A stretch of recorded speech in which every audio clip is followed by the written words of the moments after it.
Hello, everyone. This is Galen, CSA, here on episode 3, and we're going to take it a little bit different. The last 2 episodes, we talked about insurance and real estate. Today, I'm here with Michael. Hey, everybody. So, Michael, you are with Chefs for Seniors. Okay, all right. You want to? It sounds like food, but you want to talk a little more about that? Yeah, let me tell you a bit of what we are. Basically, we are an alternative to all of the options out there for meals. Okay. And what it is we actually deliver a chef. So instead of ordering a pre-made frozen meal that's made in a factory somewhere, Right. the chef actually comes to you, learns about you, your likes, your dislikes, any allergies, food preferences, and it Okay. all gets customized to you right there in your kitchen. Oh, so you're like bringing the restaurant to the senior. That's exactly what we do. That's Yeah, nice. yeah, Okay. it's a lot of fun. Okay, yeah. So how does that kind of work on the restaurant side of it? I mean, obviously it's not a restaurant, but like you're bringing the food there and you're preparing it. It's pretty funny because you call it a restaurant. I always told my wife that we would never open a restaurant or own a restaurant, but it's like we have 200 little restaurants. Okay. So how that works for the individual, I initially go out and meet with them, Okay. find out if there's any allergies, likes, dislikes. Honestly, they get to be as picky as where we shop for the foods that we're going to pick up. Okay. So if someone does have any dietary concerns, maybe they have a low sodium level they need to maintain. Maybe it's they're diabetic or they're looking for renal diets. Whatever that is, we're going to help them navigate those meals. So they can go onto our website. There's over 200 different things that they can choose from, breakfast, lunch, and dinner. But one of the great things about us is they truly could just be watching TV and say, you know what, my chef's coming Wednesday, let's have them make this dish. Yeah. So once we know what it is that they want us to prepare, everything is going to be customized. So whether they want to change the vegetables because they're not a fan of Brussels sprouts, so we'll change it to cauliflower. Right. Like, who is, right? Right. Or if they want, maybe they're more heart healthy, and instead of doing ground beef in the meatloaf, we change it to ground turkey. Yep. So really everything they want, we will make it work for them.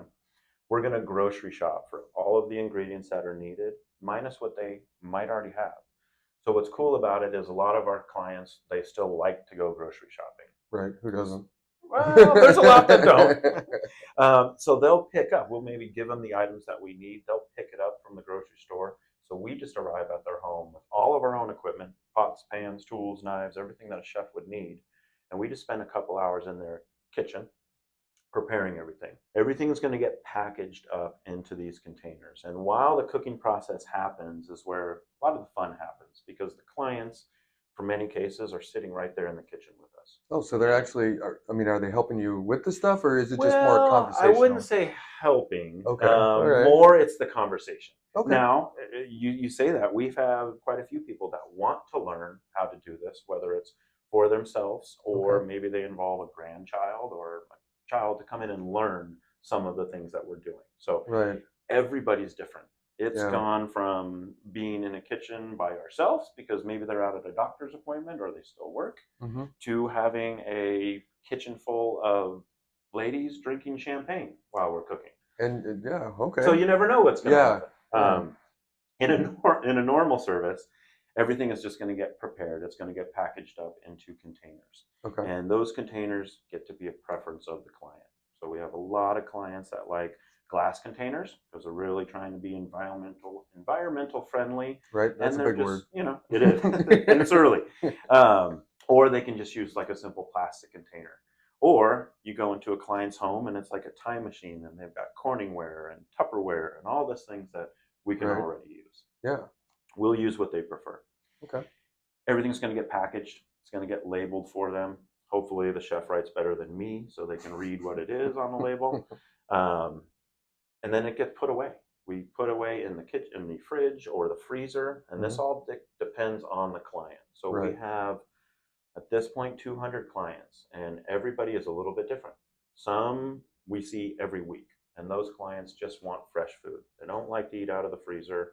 They just want to know that the chef's going to come in every week and make them their meals. So you're saying that it could be anytime? Like it could be one day, it could be a whole week, it could be an entire month? It really depends on the clients. Right. So sometimes when you have maybe a couple in the house and we're doing all meals, breakfast, breakfast, lunch, and dinner. We Right. need to be there a couple times a week to really Okay. to accomplish all that stuff.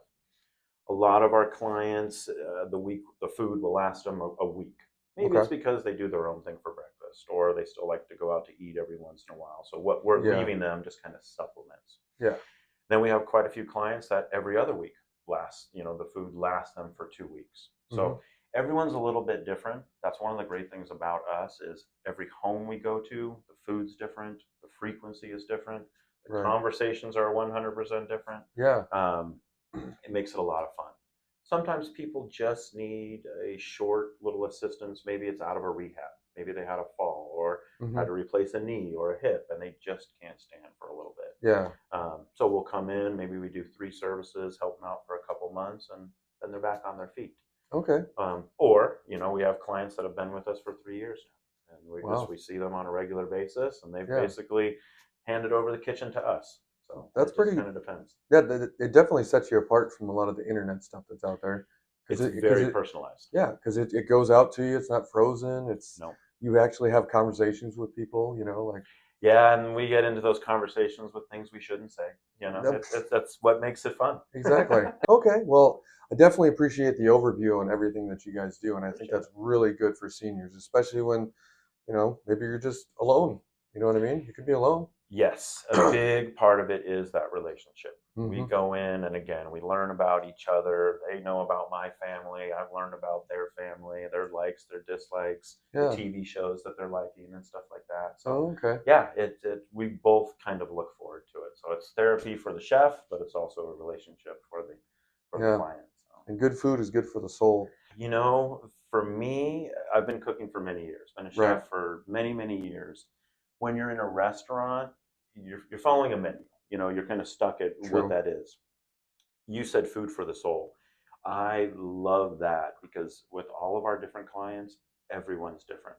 Hmm. In the 3 years that we've been doing this type of cooking, I have learned more in the 3 years of different cuisines, different styles, different flavors, because every home that I go into is different. And it's Right. all about maybe how their mother cooked for them or their spouse cooked for them or Yeah. the meals that they grew up with. And Yeah.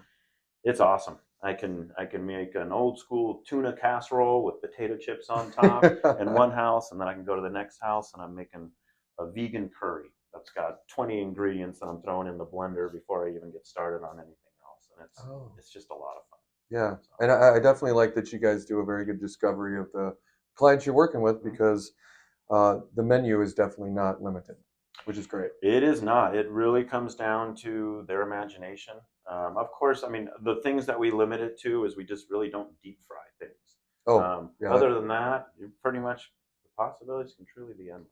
Oh, It's a okay. lot of fun. Yeah, I'd say. Yeah. And you're doing this a few years now, right?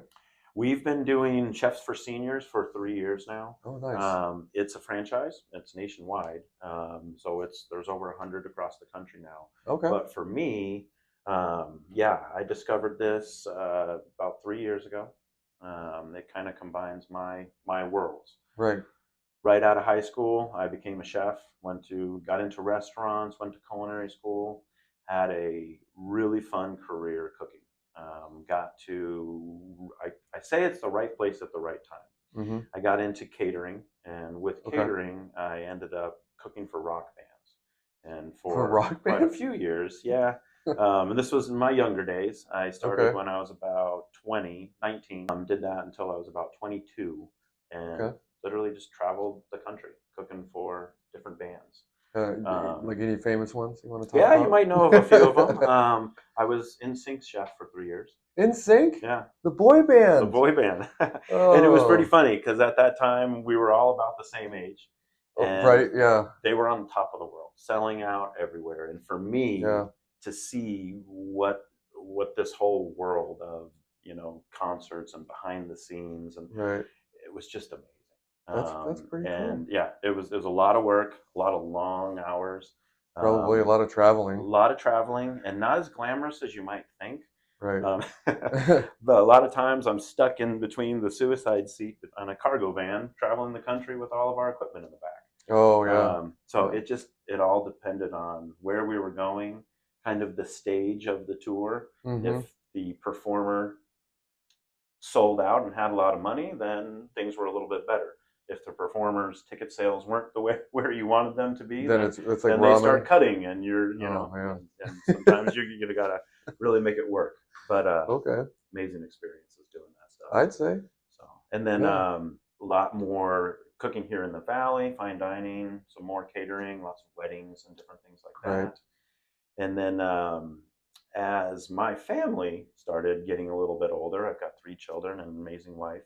I wasn't seeing them as much because when you're in the restaurant industry, Right. you're working restaurant hours Way too much. a lot. And my wife started looking elsewhere for me, and she actually turned me on to senior living, I should say. Right. And I went into this new venture of senior living. It was an independent living community, not far down the road, Right. as the chef, and just fell in love. Fell in Oh. love with the seniors. Fell in love with what the whole premise behind senior living was. Yeah. And kind of an interesting story. The community that I went into was La Sienna, not far down the road. Okay. I went in there, and the executive director hired me because I was running a very fancy restaurant in Scottsdale at the time.